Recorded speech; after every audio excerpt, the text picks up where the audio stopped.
Tax reform is moving forward. Republican leaders reached a preliminary agreement last week on the Tax Cuts and Jobs Act, paving the way for a vote likely this week, resulting in the biggest overhaul of the federal tax code in decades.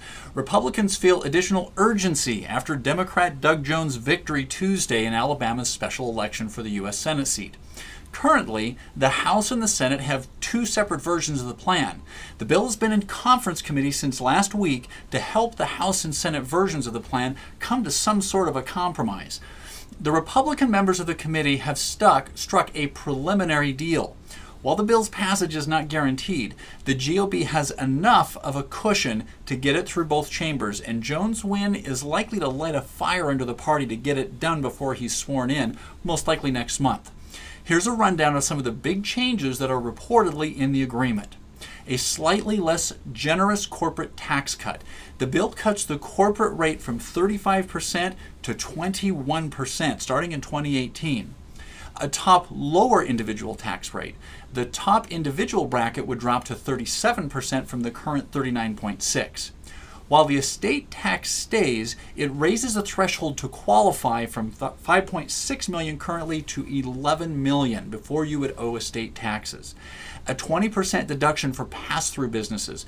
Pass-through businesses like a limited liability corporation or an S corporation would now get a 20% deduction on their income.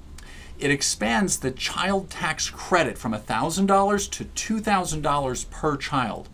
And the loathed AMT is not repealed for individuals, but the exemption is raised from the current $86,000 to $109,000 for married filers. The cap for the mortgage interest deduction has been adjusted down from the current $1 million down to $750,000. The bill does not include the House's graduate student tax that was proposed, which would have tax tuition waivers for graduate students. They came to a compromise on the state and local tax deductions. The bill allows people to deduct up to $10,000 in state and local property taxes or the same amount of income for property or for income and sales taxes. It repeals Obamacare's so-called individual mandate that assessed a fine for not being insured. It also keeps a slew of popular tax breaks.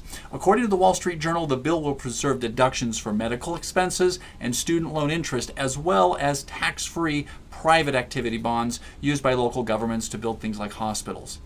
The majority of individual income tax changes will be temporary, expiring on December 31st, 2025, setting the stage for another battle 7 years from now.